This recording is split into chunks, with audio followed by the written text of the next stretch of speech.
नमस्कार, संस्कृति पीसीएस के इस यूट्यूब चैनल में आप सभी का स्वागत है। मेरा नाम है प्राची मिश्रा। जैसे कि हम डेली कुछ महत्वपूर्ण मुद्दों पर चर्चा करते हैं, तो देख लेते हैं आज कौन कौन सी महत्वपूर्ण न्यूज़ हैं जिन पर हमें बात करनी है। सबसे पहला है एक राष्ट्र एक पंजीकरण। तो ये किन के लिए है, इसके बारे में हम चर्चा करेंगे। अभी आपका इससे पहले आपने पढ़ा था वन स्टूडेंट वन आईडी आया था, जिसमें एक आधार नंबर के समान ही स्टूडेंट को एक 15 डिजिट का नंबर उनको प्रदान किया जाएगा, 12 डिजिट का नंबर प्रदान किया जाएगा। अभी वैसा ही कुछ आया है एक राष्ट्र एक पंजीकरण। तो यह किसके लिए, इस पे बात करेंगे। दूसरा है कोझिकोड यूनेस्को की रचनात्मक शहरों की सूची में शामिल किया गया है, इसके बारे में चर्चा होगी। दीपेश नंदा ये चर्चा में क्यों है, इनके बारे में जानेंगे। और अंत में है सरदार वल्लभ भाई पटेल एकता कक्ष। तो इसका निर्माण कहाँ किया गया है, इसके बारे में चर्चा होगी। सबसे पहले देख लेते हैं एक राष्ट्र एक पंजीकरण। तो आपको ये इमेज देख करके कुछ कुछ अंदाजा लग रहा होगा कि ये डॉक्टर्स के लिए है। तो जितने भी डॉक्टर्स हैं उनके लिए ये एक राष्ट्र एक पंजीकरण जो नियम है वह लागू किया जा रहा है। इसमें होगा क्या, तो राष्ट्रीय चिकित्सा आयोग द्वारा 2024 के अंत तक देश के प्रत्येक डॉक्टर को एक विशिष्ट पहचान संख्या जो है वो प्रदान की जाएगी। ठीक है, इस पहचान संख्या के माध्यम से होगा क्या, तो उसके बारे में डिस्कस करेंगे। जो भारत में प्रैक्टिस करने वाले डॉक्टर्स हैं उनका रजिस्ट्रेशन कर दिया जाएगा। इससे एक चीज का सिंप्लीफिकेशन हो जाएगा कि हमारे पास डेटा उपलब्ध हो जाएगा कि भारत में कितने डॉक्टर्स हैं जो प्रैक्टिस कर रहे हैं, और इसके माध्यम से और क्या क्या चीजें होंगी। तो पहले इनका पंजीकरण कराया जाएगा, इनको एक यूनिक आईडी दिया जाएगा। इसमें जो डेटा उपलब्ध होगा सरकार को, इसमें उनकी योग्यताएं होंगी, उन्होंने कहाँ से डिग्री प्राप्त करी है इसके बारे में चर्चा होगी, वह किस क्षेत्र में स्पेशलिस्ट है इसके बारे में वहाँ पर मेंशन होगा। साथ ही साथ वर्तमान में वह अभी कहाँ कार्यरत हैं, उनकी जो निवास स्थान है वह कहाँ से है, विश्वविद्यालय उनका कौन सा रहा है जहाँ से उन्होंने पढ़ाई करी है।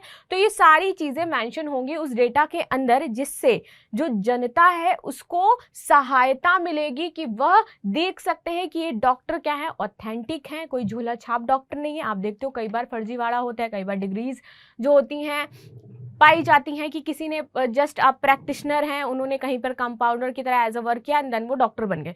तो ये सारी चीज़ें कई बार मरीजों के लिए जानलेवा भी साबित हो जाती हैं। तो इन सारी चीज़ों से भी छुटकारा मिलेगा। प्लस सरकार के पास क्या होगा, इनका डेटा उपलब्ध हो जाएगा। तो सरकार को कहाँ पर कौन से डॉक्टर अपॉइंट करने हैं, कहाँ पे किन डॉक्टर्स की आवश्यकता है, इन सारी चीज़ों को लेकर के भी समस्याएं उत्पन्न होती हैं, उनका हल मिलेगा।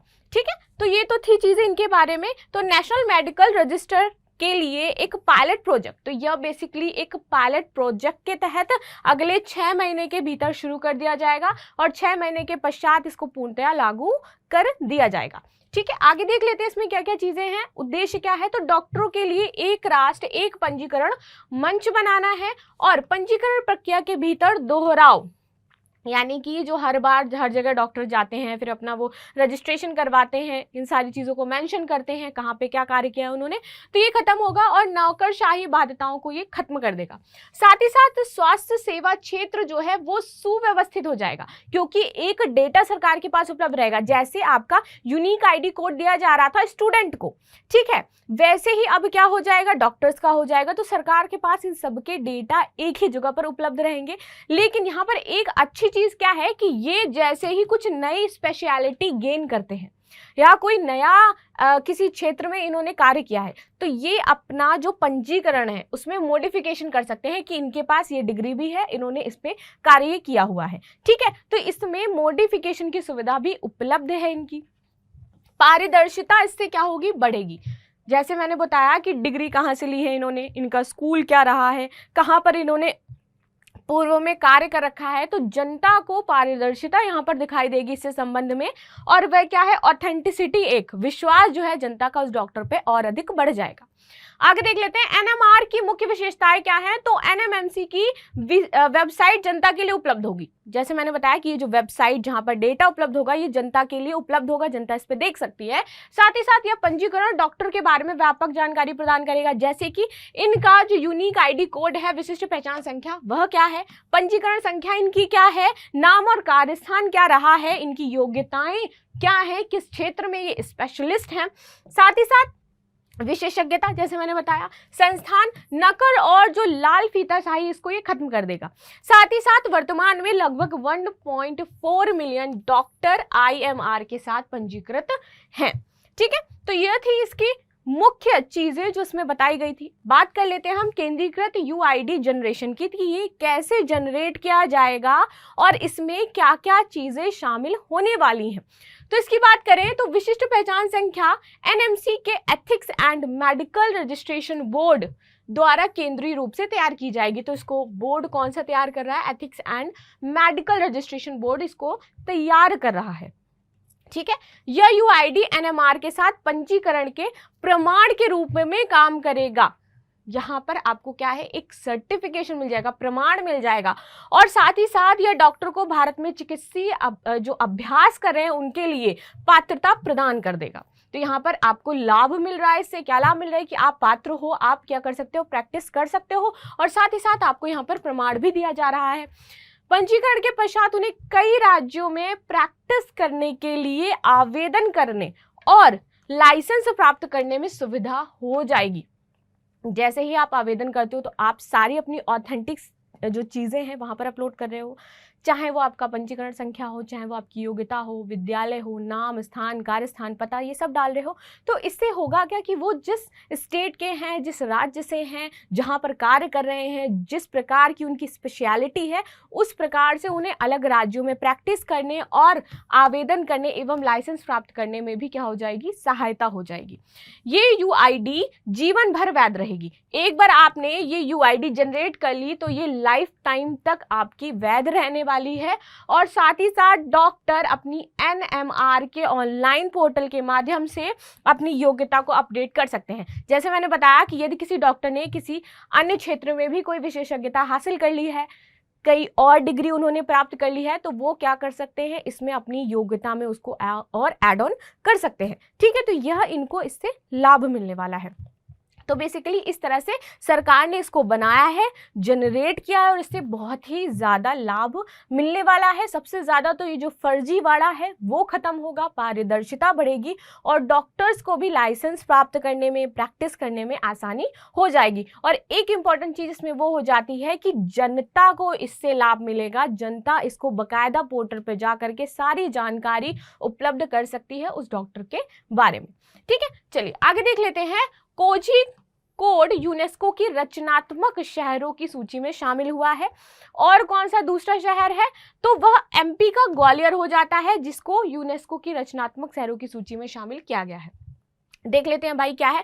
तो साहित्य और संगीत में महत्वपूर्ण योगदान के लिए बेसिकली ये क्या हो जाता है, पहला साहित्यिक क्षेत्र हो जाता है भारत का। साहित्य के क्षेत्र में और संगीत के क्षेत्र में कोझिकोड और मध्य प्रदेश के ग्वालियर को यूनेस्को की रचनात्मक शहरों की सूची में शामिल कर दिया गया है। तो दो शहर है यहाँ पर, एक है केरल का कौन सा, कोझिकोड, और दूसरा है MP का ग्वालियर। तो ये आप याद रखिएगा, दो शहर हैं। यूनेस्को ने इसकी घोषणा विश्व शहर दिवस के शुभ अवसर पर की थी। चलिए आगे देख लेते हैं इसमें कि नए नामित क्रिएटिव शहर, जितने भी नए क्रिएटिव शहर बनाए गए हैं उनके लिए एक सम्मेलन का आयोजन किया जा रहा है। और ये सम्मेलन कहाँ आयोजित किया जा रहा है, तो आपका ब्रागा पुर्तगाल में ये आयोजित किया जा रहा है। और कब से, तो यह 1 जुलाई से 5 जुलाई 2024 तक होने वाला है। यहाँ पर इन शहरों को आमंत्रित किया गया है कि वह इसमें पार्टिसिपेट करें आकर के। और ये जो सम्मेलन होने वाला है, इसका जो विषय रखा गया है वह क्या है, विषय महत्वपूर्ण हो जाता है, कई बार एग्जाम में पूछा जाता है। विषय है अगले दशक के लिए युवाओं को मंच पर लाना, यानी कि उनको आमंत्रित करना, इसके लिए ज़्यादा से ज़्यादा प्रोत्साहित करना कि वो आगे आए और इससे संबंध में कार्य करें। ठीक है, तो यह इसका क्या रहने वाला है, आगे का विषय रहने वाला है। चलिए, जिसको हम कहते हैं थीम इंग्लिश में, कि इसका क्या थीम रहेगा। अब कोझिकोड के बारे में जान लेते हैं, साहित्य शहर कैसे है। तो कोझिकोड को अपनी साहित्यिक जीवंतता के लिए जाना जाता है। तो किसके लिए बेसिकली जाना जा रहा है, साहित्यिक जीवंतता के लिए जाना जा रहा है। वार्षिक केरल साहित्य महोत्सव में स्थायी स्थल के रूप में यह कार्य करता है, और कई अन्य पुस्तक महोत्सव की ये मेजबानी भी करता है। ठीक है, इसलिए इंपॉर्टेंट हो जाता है।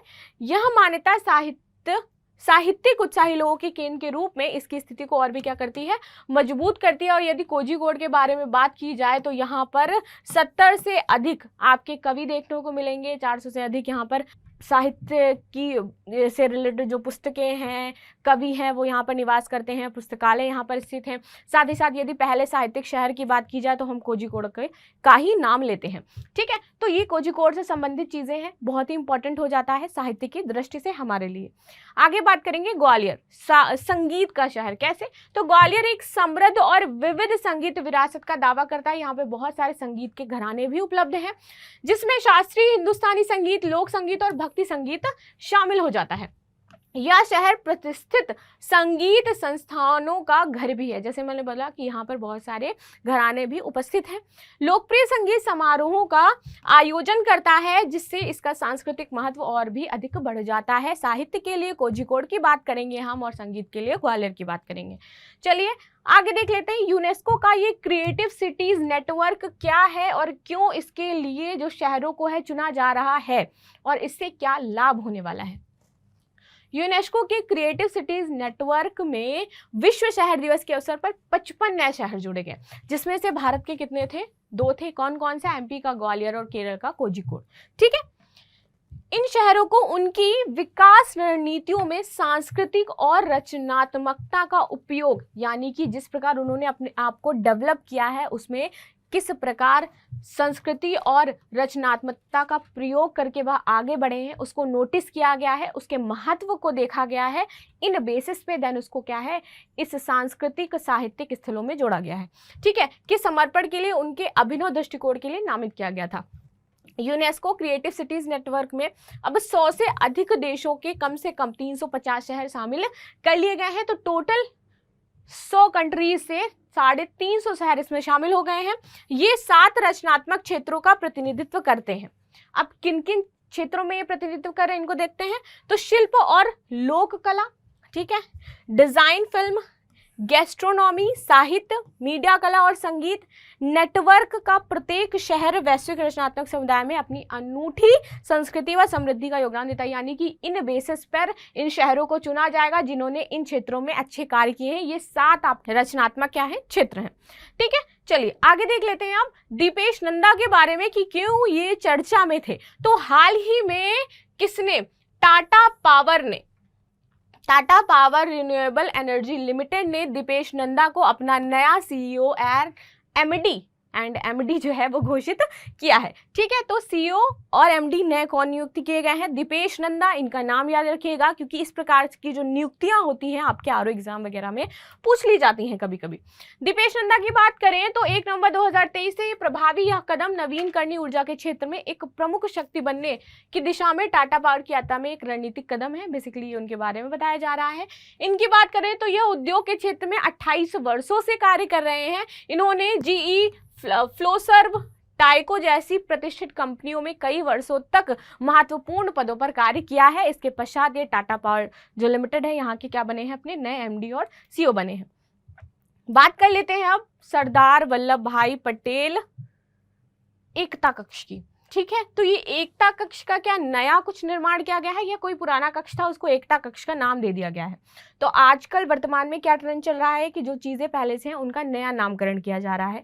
तो वैसे ही इसका नामकरण किया गया है। कैसे, इसको देखते हैं। तो कोलकाता के राजभवन में स्थित प्रतिष्ठित सिंहासन कक्ष, इसका पहले नाम क्या था, सिंहासन कक्ष, इसका नाम बदल करके क्या कर दिया गया है, सरदार वल्लभ भाई पटेल एकता कक्ष। और ये जो सिंहासन कक्ष था ये ब्रिटिश युग की भव्यता का प्रदर्शन करता था, ब्रिटिश शासनकाल का प्रतिनिधित्व कर रहा था, इसीलिए इसका नाम परिवर्तित करके सरकार ने क्या कर दिया है, सरदार वल्लभ भाई पटेल कर दिया है। यानी कि यह क्या चाहते हैं, भारत की एकता, अखंडता, भारत के जो सांस्कृतिक महत्व है उसको दर्शाना चाहते हैं। भारत के जो महान पुरुष हैं उनके लिए यह समर्पित कार्य जो है वो किया जा रहा है, ताकि उनके जो योगदान रहे हैं हम देखते हैं इतिहास में, उनको हम जाने, ना कि ब्रिटिशर्स ने जो यहाँ पर कार्य किए हैं, ब्रिटिशर्स अपनी जो छाप छोड़कर गए हैं, खाली बस हम उनका स्मरण करते रहें। तो इसी उद्देश्य से क्या किया गया है, सरदार वल्लभ भाई पटेल जी को एक श्रद्धांजलि दी गई है और उनके नाम पर यह सिंहासन कक्ष का नाम बदल करके, जो कि ब्रिटिश काल का प्रतिनिधित्व करता था, सरदार वल्लभ भाई पटेल एकता कक्ष रख दिया गया है। तो यह पूरा पूरा इसका मामला है। आगे देख लेते हैं सरदार वल्लभ भाई पटेल एकता कक्ष के बारे में क्या चीजें हैं। तो अब सरदार वल्लभ भाई पटेल एकता कक्ष उस एकता और अखंडता का प्रतीक है जिसका सरदार पटेल ने भारत की स्वतंत्रता के बाद शुरुआती वर्षों में समर्थन किया था। ठीक है, यह नामकरण आधुनिक भारत के वास्तुकारों में से एक की स्मृति और आदर्शों को संरक्षित करने की प्रतिबद्धता को दर्शाता है। ठीक है, जैसे मैंने बताया कि आधुनिक भारत में जो वास्तुकार हैं, स्मृति जो आदर्श हैं, उनको संरक्षित करने के लिए यह कार्य किए गए हैं। आगे आ जाते हैं, ऐतिहासिक महत्व का एक कमरा है ये, मतलब यहाँ पर इतिहास से जुड़े हुए बहुत से यादगार चीजें उपस्थित है। तो इनको देखते हैं क्या है। इसमें उन सिंहासनों का संग्रह है जिन पर कभी लॉर्ड वेलेस्ली और टीपू सुल्तान सहित प्रतिष्ठित ऐतिहासिक शख्सियत थी, उनका कब्जा था। साथ ही साथ यह कमरा महात्मा गांधी, सुभाष चंद्र बोस, जवाहरलाल नेहरू और पश्चिम बंगाल के पूर्व मुख्यमंत्री बीसी रॉय सहित भारत के कुछ सबसे महत्वपूर्ण नेताओं की तैल चित्रों का संग्रह सुसज्जित है। यहाँ पे इनकी जो ऑयल पेंटिंग्स हैं वो रखी गई हैं। ये कलाकृतियां स्वतंत्र और प्रगति की दिशा में भारत की यात्रा को एक दृश्य कथा के रूप में प्रदर्शित करने का कार्य करती हैं। साथ ही साथ कमरे के ऐतिहासिक महत्व को जोड़ने वाला यहाँ पर एक कलश भी रखा है, जिस कलश का उपयोग महात्मा गांधी की अस्थियों को ले जाने के लिए किया गया था। तो इसलिए भी यह बहुत ही ज्यादा महत्वपूर्ण हो जाता है क्योंकि इसमें महात्मा गांधी जी की जो अस्थियां थी वह कभी रखी गई थी। ठीक है, आज का प्रश्न देख लेते हैं। ये तो थे महत्वपूर्ण मुद्दे जिन पर हमने बात कर ली। प्रश्न क्या है आपका कि हाल ही में कोलकाता के राजभवन में प्रतिष्ठित सिंहासन कक्ष का नाम बदल करके क्या रखा गया है। ऑप्शन ए है सरदार वल्लभ भाई पटेल एकता कक्ष, ऑप्शन बी है सुभाष चंद्र बोस एकता कक्ष, सी है महात्मा गांधी एकता कक्ष और डी है भगत सिंह एकता कक्ष। तो आप सभी मुझे कमेंट में इसका आंसर बताइएगा कि क्या इसका राइट आंसर है। मिलते हैं नेक्स्ट क्लास में, तब तक के लिए धन्यवाद। लाइक शेयर एंड सब्सक्राइब करना बिल्कुल भी ना भूलें।